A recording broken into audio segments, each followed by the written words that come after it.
Hello, everybody. This is SOS, and I'm here with the beautiful and the lovely. McKenna, hello. And we thought we would do a recording today for you guys Yeah. on a disaster that happened in Massachusetts in 1905. I'd never heard about this, and McKenna doesn't know what I'm going to talk about other than the title because she just saw it. And we're talking about today the Grover Shoe Factory disaster. And it's a little bonkers because I guess maybe since we're not from Massachusetts, I'd never heard about this. And I'm always doing like historical research on stuff, and I was looking, we do a series on funeral homes, and it Yeah. led me down this rabbit hole one day of this disaster because of something that happened in Massachusetts. And I just like, wow, that caught my interest. So I started reading on this and downloading like old newspaper clips of the time. Oh. Yeah, it's bonkers. So we're talking about 1905. It's Brockton, Massachusetts, and it's a really industrial area of Massachusetts. And it seemed to be like the shoe manufacturing part of the United States. Like almost all the Hmm. shoes were made here at this time frame, and it's pretty cool. And at the time, it sorry, I'm trying to find here we go. Whoop. Okay, I'm going to share this. So, this is pretty impressive, this building. This building Wow. is the Grover Shoe Factory. And if you notice all the windows, there was more than 300 windows in this building. There's four floors. And at the time, it was really considered modern for its day. Hmm. And um, that fourth floor was actually added because they they made a shoe, and I'm gonna back up here. So W.L. Douglas, who is let's see, there was two huge manufacturing companies in the time in Brockton, Massachusetts. There's the George Keith Company and the W.L. Douglas Company, and they were like if you want to think about it, they're the two huge manufacturing companies that made all the shoes in the United States. There was smaller mom and pop places, but then there's this Grover, RB Grover Company, and he made factories or shoes, sorry, he made shoes in his factory for the Union Army. Okay, so he had the contract Oh. to make the shoes for the Union Army. So, yeah, like way back when. And so I think it was yeah, it was Harvey Grover Company, and it was Mr. Grover. I don't know. So this is now 1905. The Grover family, Mr. Grover's in charge of it. So I'm not sure exactly of the like the whole history of it all, but so the Union Army, so that's the Civil War. So what is that, 1865? So Yeah, yeah. somewhere Sounds in about there. right. Yeah, it's somewhere in that time frame. But so he made shoes as a young man and he'd supplied the Union Army. And so now it's 1905 and he's an older man, but he's doing quite well. And so you have the two rivals, but then you have his beautiful factory kind of in the middle of Brockton. And it encompassed basically half of a huge city block. It was really large and very impressive. And he actually treated his employees very well. And so I'm going to show you. So I sorry, I'm trying to. So he had all of those windows put in, and here's like a picture of. Let's see. Sorry. Okay, here's a picture of. I thought I had them in order. Apparently, I didn't. Of how light and airy everything was. The Yeah. Very whole bright. It's bright, it's light, it's airy, and it seemed to be pretty well ventilated. And he was pretty cautious man. So, like, he had the building was built like a letter E, and so where you have this part, and then you have the middle bar for the E. On that middle bar, down on the very first floor, is where he had the boiler, and then kind of attached to the building, but not you couldn't enter from the building, was where he had solvents and gasoline and stuff like that set. So he seemed to be pretty concerned with safety for 1905, Hmm. and I thought that was pretty cool. But the whole 4th floor of his factory was built just to make a certain shoe, and it was called the Emerson shoe. And let me get I'm sorry, but trying to present and talk at the same time is really tough. And so the Emerson shoe is, if I can find it, it was a very stylish shoe. So here you go. Here's the Emerson shoe. Super duper stylish Yeah. Super and classic. Yeah. very classy looking, and men loved him, and he was, like, selling them like hotcakes. He was selling them so fast, he couldn't keep them in stock, and that's why he had to build that 4th floor. But the shoe basically caused the downfall, and it started the disaster, okay? So, basically what happened, and it's bonkers. This whole story is bonkers, but when he added the 4th floor to the factory, the factory's located at 936 Main Street, and like I said, it was half a city block. Also sharing the Wow. block was the fire department, which is a good thing, but it's the fire department, okay? Yeah. And he's doing so well, and his production's at a all-time high. He built that 4th floor with all those windows. It's really beautiful, and it seemed like the employees were pretty happy there.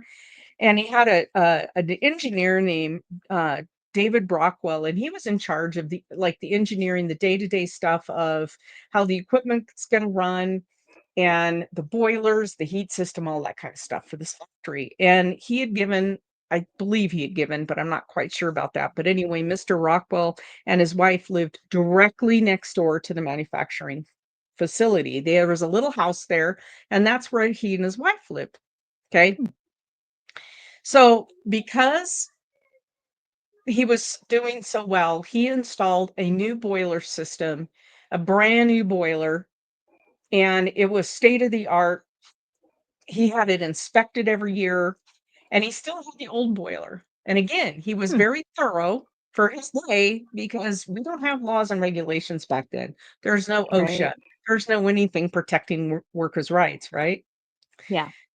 But he's so thorough that he still had the old boiler inspected annually, even though it's not in service. Okay. I thought, wow, this guy, I mean, he was really kind of ahead of his time in making sure that everybody's safe. Yeah. But the boiler systems, these boilers are cold fire boilers.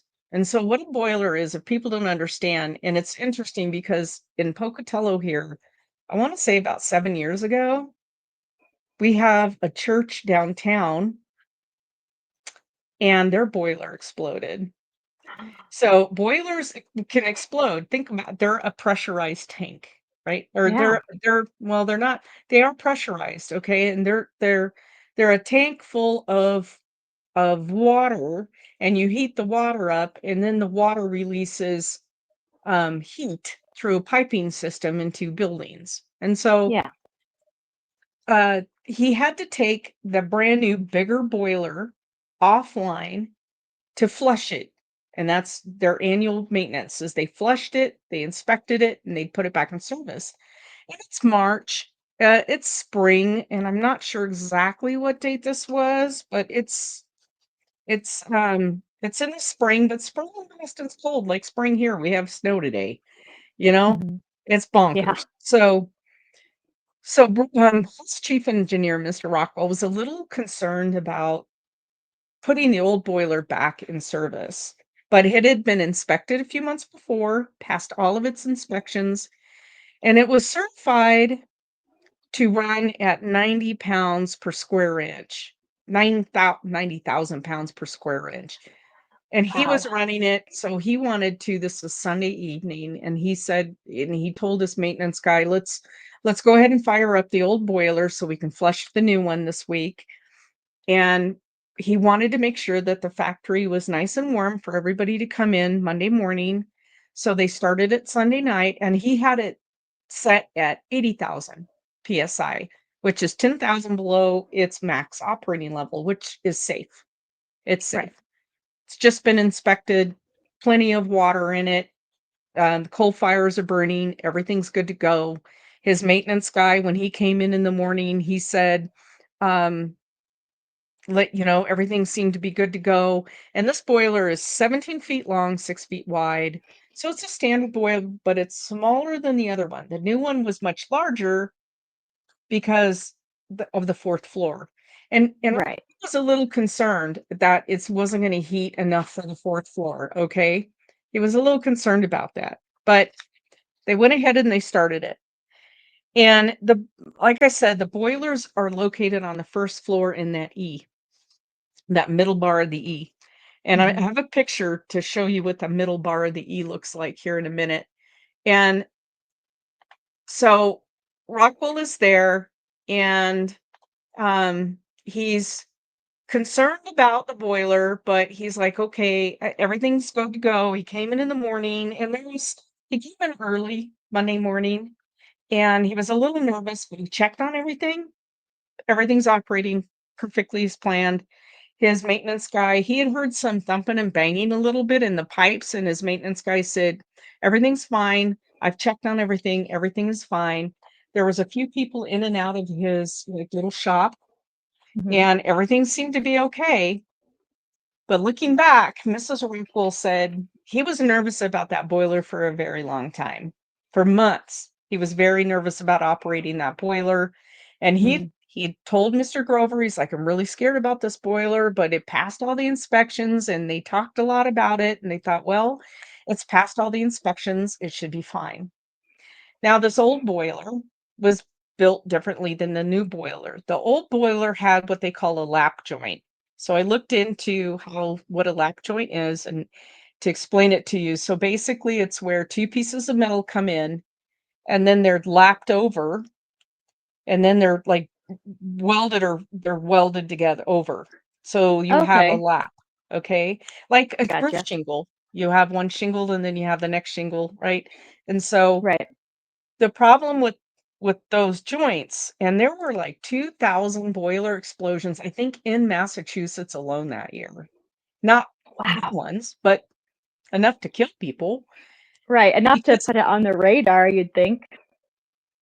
yeah, but I don't know, again, media, I mean, you do have some newspaper articles and stuff, but the problem with lap joints is, unless you were to climb inside a boiler and really look at you're not gonna see if there's corrosion underneath, right? Mhm. And Right. so if there was a hole or a tear that built up over time from corrosion and pressure, this joint is now covered it. They don't make boilers like that anymore, but Mhm. that's the design flaw with something that's pressurized. Okay, you can't Yeah. see it. All right. So anyway, um, he checked it again. His wife said she had looked out her window, like, I don't know which window of her house, but she had looked into the window of his equipment room and she could see her husband. And she said, he settled down in his chair and he was on his ledger books and stuff doing whatever he does. And she said everything looked hunky dory. And that's when the boiler exploded. Oh my gosh. Okay. Ugh. The riveted plates let go and this thing exploded. And when it exploded, it didn't just explode outward. It shot through four floors and went out through the roof and came down and went through the Rockwell's house and into an adjacent house. Oh my gosh. Okay? Not and so it spared Rockwell's wife didn't die and the lady in the adjacent house didn't die, but when this flying boiler went through 4 roofs, throw 4 floors out the roof, it hit this enormous water tower that was full of water, okay, and it tumbled the water tower down onto the building, knocking Oh down no. all all of the roofs and walls, stacking them, and the employees are now at work, and it's acting like dominoes on these employees, and there was roughly 300 people, little more, in the building at the time. So everything came sliding down on them, Oh my okay? gosh. And um, I'm gonna show you the picture of, if I can find it, uh, I will find it as we're talking. I'm nervous. Um, Ah! okay, here it is.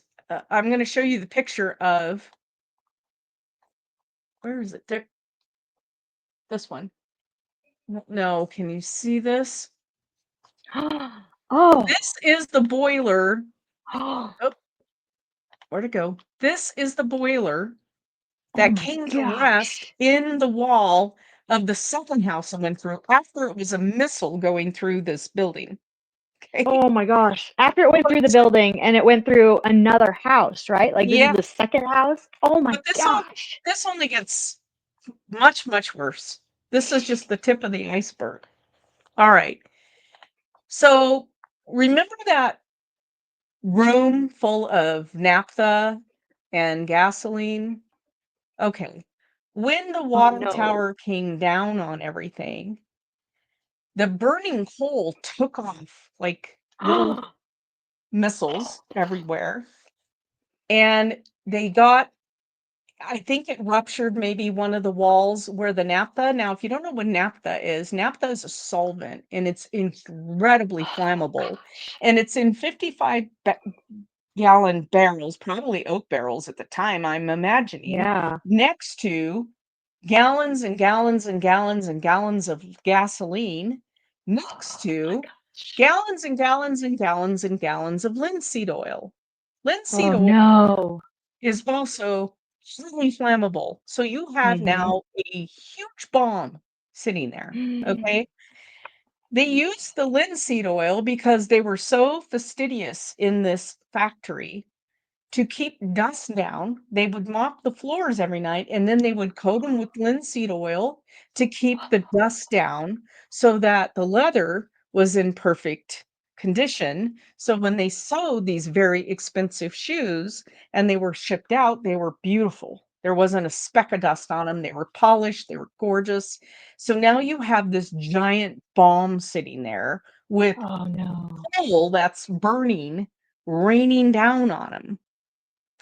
And Yeah. it went off with, I'm trying to remember the force of what this thing went off of. Somebody calculated the force of this thing, but it was enormous. This bomb went off, and now, and so Oh anything that was no. standing shot out glass all over the city, glass shards everywhere.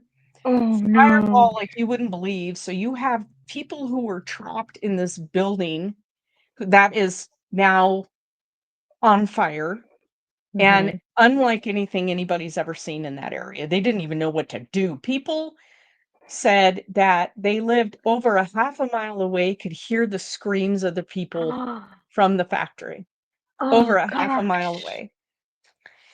Now, that's not it all. There were gas lines in this factory with, I think it was like natural gas lines.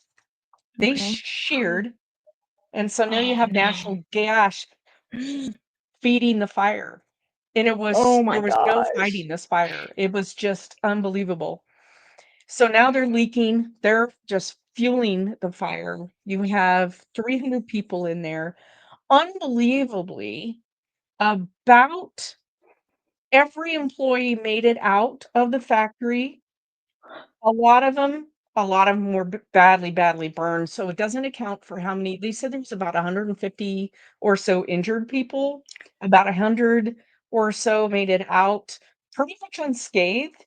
It was one lady said she worked on the 4th floor, and as everything fell down, she would just Mhm. "Choom, choom, choom," and then she just crawled out, and she crawled out onto the sidewalk. She was on the 4th floor, crawled out on the sidewalk. Oh my gosh. Um, the fire did spread through the building, and there was a man named John Twig and Billy Mannix, and they were outside when the plant They ran down the street, found a ladder, started trying to extract people. They rescued several before the heat, the intensity they had to back off.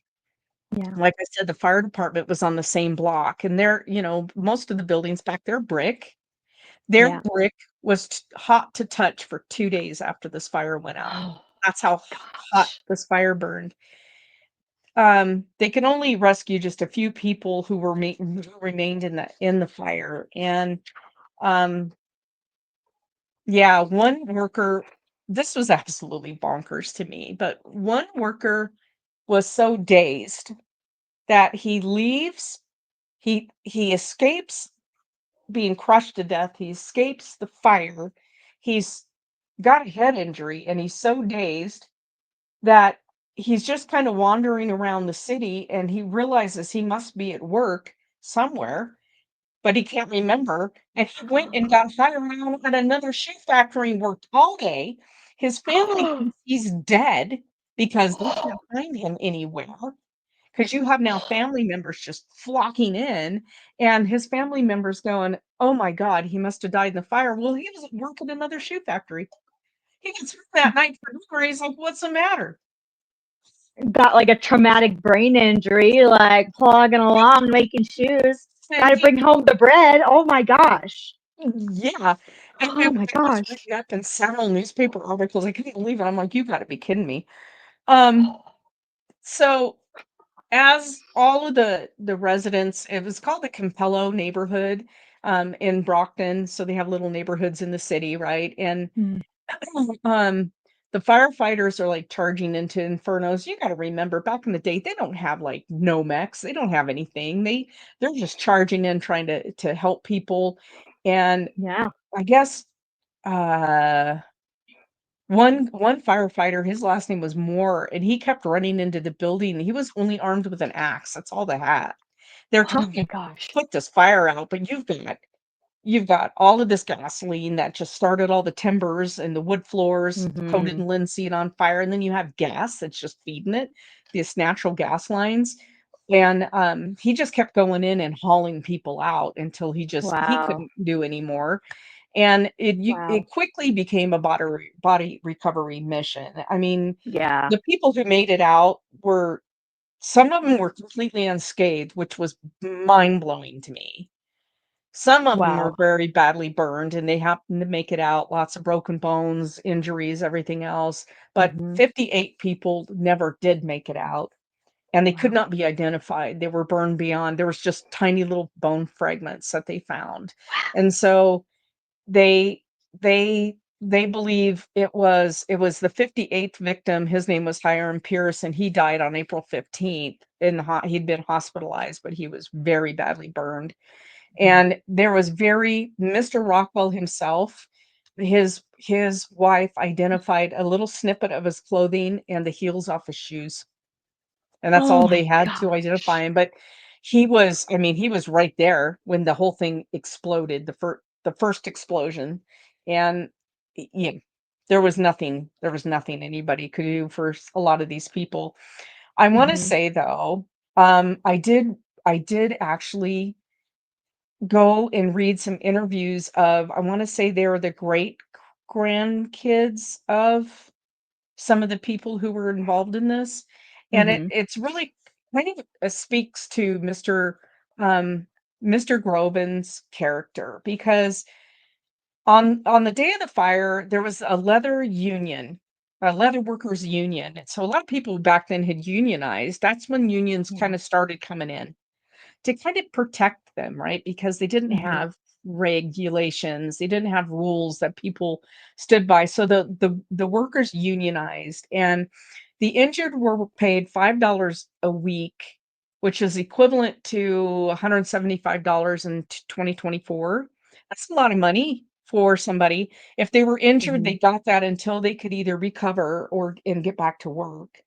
Yeah. The families of the dead received $100, which was 3,500. Doesn't seem like enough, but to Yeah. his credit, um, Mr. Grover actually worked the rest of his life to provide financial aid for the families of those who died.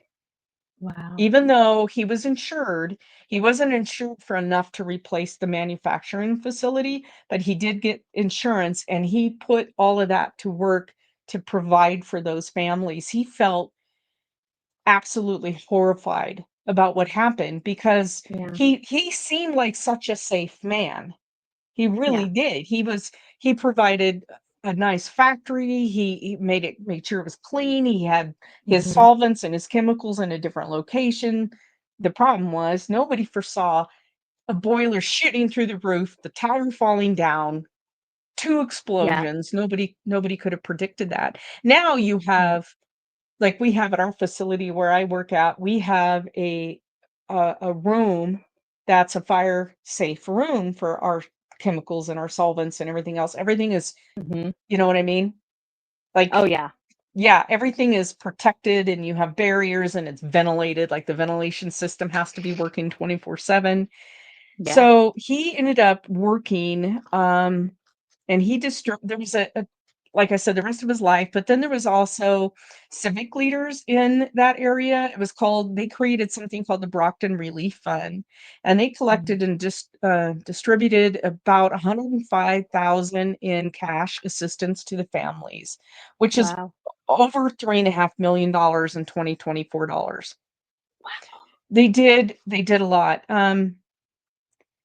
So the assistant engineer who survived because he had left the building just before the first explosion, he had gone in and talked to Mr. Rockwell, the engineer, and he was Mhm. in there and he double checked the gauges and he said, when I was in there, the gauges showed 80,000 pounds. And so um, the and he said also that the boilers had plenty of water. He said that the state inspector of boilers at the time, they actually had one, believe it or not, had checked the boiler's fusible plug and determined after the explosion, they found the plug and they determined that the explosion was not caused by a lack of water. And a Grover executive has speculated that the explosion may have been caused by a recently installed safety device because and there was some question about us, how did this happen? And Yeah. there was a coroner's inquest, and they convened, and they looked at the boiler in the building, and I'll show you a picture of the aftermath of the building, it was unbelievable. But and the first a lot of employees testified that Mr. Rockwell was very attentive to his job. Like, they really liked him. He seemed to be a very, very genuine, likable man, and they said, "Look, this doesn't make any sense. Rockwell would not have done this on purpose. He would not have neglected Mhm. his duties." And so Right. when they looked at the boiler very, very closely, they found the rip in the lap. They actually went they started taking it apart and they saw that there was a big rip in the lap. And so Mm. that rip was caused by the metal heating and cooling over the years, expanding and Mhm. contracting, and it was covered. They couldn't see it because it was under here. And they found the error. And even though it passed all the inspections, so Mr. Rockwell, Mr. Grover, everything was there was no one to blame other Right. than the way it was built, and no one knew. No one knew. Yep.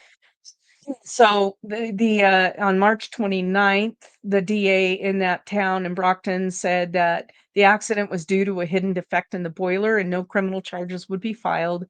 And as to a civil liability, 2 weeks later, a judge ruled that the explosion was caused by defect and could not have been discovered and held the company blameless. But that's why Mr. Grover worked the rest of his life to make up for it to those families because he just felt Yeah. I can't even I can't even Right. imagine. You can't imagine, because of all of the things he had done and all of the effort he had, put in before, because he cared about his employees and he cared about safety, that such a how he would feel after such a horrible thing happened that he could not have prevented.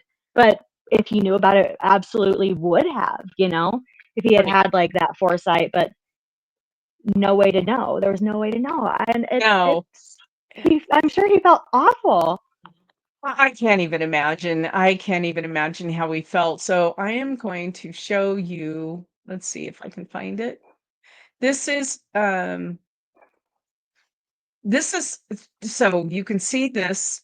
This is the Oh, yeah, middle the part of the E. E, okay? Mhm. And that's how the building was built, and so the boilers were down in this section, in this part of the E. Yeah. According to everything I've read, this is where they were normally housed on the very first floor down in this E, so that then Mhm. from there, the pipes went up here to warm everything up. I'm wondering if this is not that secondary building full of naphtha and gasoline. I don't know, Yeah. but I it mean, seems logical. it seems like it could be. It's nowhere near the boiler, you know? He was very No. conscientious of, like, safety and placement and stuff like that, but Yeah, wow. yeah. And so also, I will show you here. I seem to have lost it, but I will show you. Um, um, there was another. Uh, there was another inquest. Well, kind of like an inquest afterwards of from the a union. It was like the engineers, or it was an engineering study, and what they did was they looked at the disaster. It was kind of interesting how they analyzed this because I didn't know back in 1905 Mm. they would actually do so much care to analyze this kind of situation. But they looked at this disaster and they said only about one quarter of the deaths would have actually occurred if it hadn't been that secondary explosion, which I completely agree with.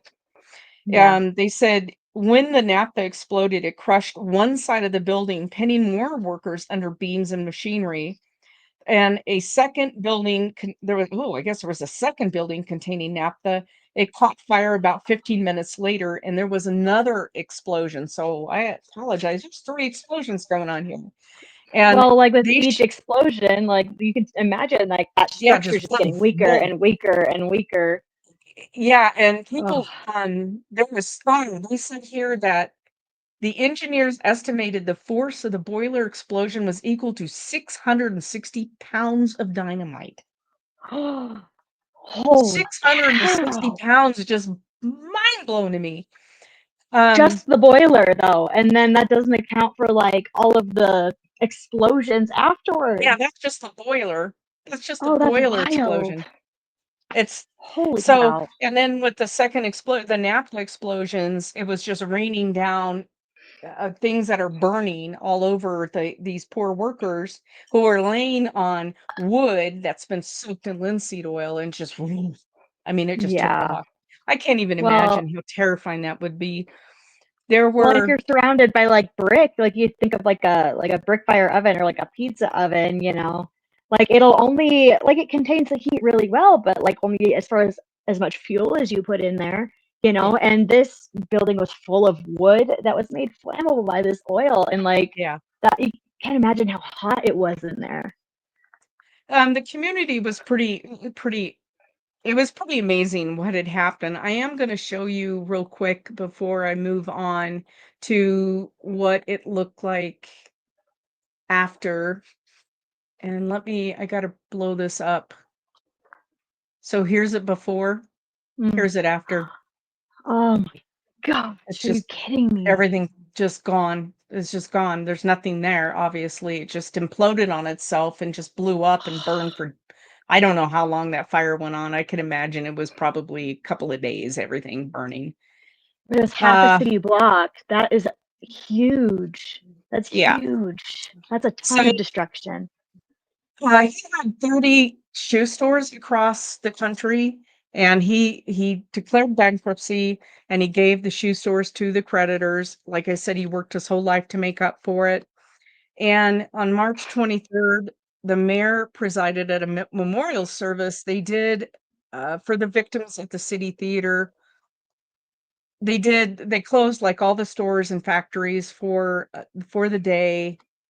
People they cloaked a lot of the buildings in black sheets, black, just to Mhm. there 40 there were 40 funerals that were merged into one. They have a monument at the local cemetery there of with the names of some of the victims there.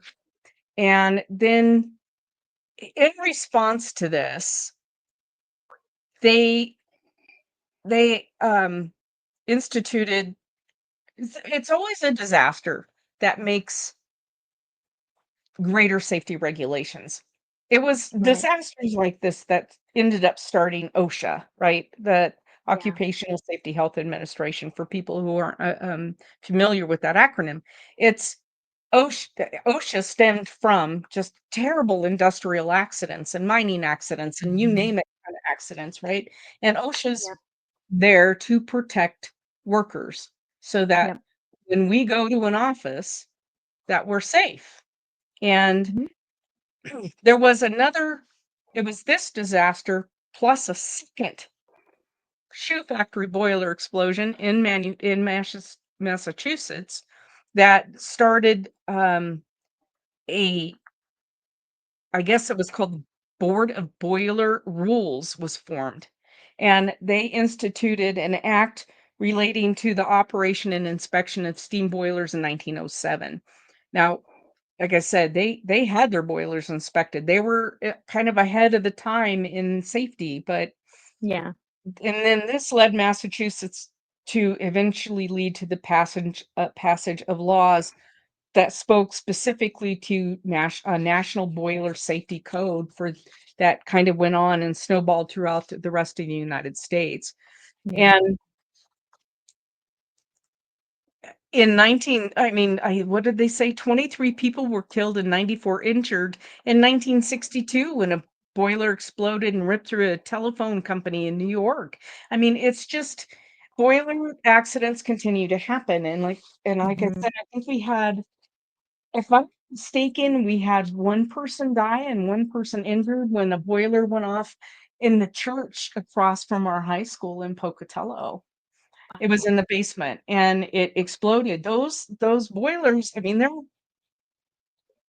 you know, I didn't Yeah, they're dangerous. this as part of my job, but I had to look through all of their air quality information because they had to have stacks and how they, were inspected, and they Yep. always spooked me a little bit because they're just pressurized powder kegs, Yeah. Well, it makes me think of, like, the scene in Home Alone where he, like, has to go into the basement, and that's, like, where the boiler is, and he imagines it's, like, some monster. But, I mean, when you hear about stories like this, it is. It's like this, like, hidden monster that could just strike at any moment. You have no idea, and that's gonna Yeah, drastically change history and a ton of lives. That is yeah, wild. it's bananas. Anyway, I know it's not one of our funeral series or funeral home disasters, but this one just was like, "Oh my god, I gotta talk about this. This is crazy." Yeah, so if you work around boilers, please make sure that they're safe, and this one, like, is nobody knew because it was a Yeah. hidden defect, you couldn't see it, so I feel so bad for the people, and I actually have to give a lot of respect to Mr. Glover because Mhm. he could have just walked away from it and said, "Hey, Yeah. I did everything I was supposed to do," and he didn't. He worked the rest of his life to make up for this, and you can't make up for the loss of life, but he sure seemed like a very stand-up man, and Yeah. to the families affected, it changed the course of their history forever in those families, so that's just terrible, and I feel bad for those people, and anyway, that's it. That's Yeah. the shoe factory disaster. I had never even heard of that. Like, I've lived in North Dakota, and pretty much all of the buildings I lived in up there all had boiler systems, for anything that was like a larger building, they all have the boiler systems with like the radiant heat. But you don't like stuff like this kind of history or these kind of disasters that aren't like as like publicized as like bridge collapses or like volcanoes going off. Like you don't hear about that, and so you don't kind of associate it like with your own life. I had no idea that Right. this had happened. It's No, it's really no. interesting. No, and because I'm a nerd, I keep looking for different stuff to bring to our channel, and I'll keep looking up different disasters along with everything else that we're gonna do, so, I anyway, love thanks for it.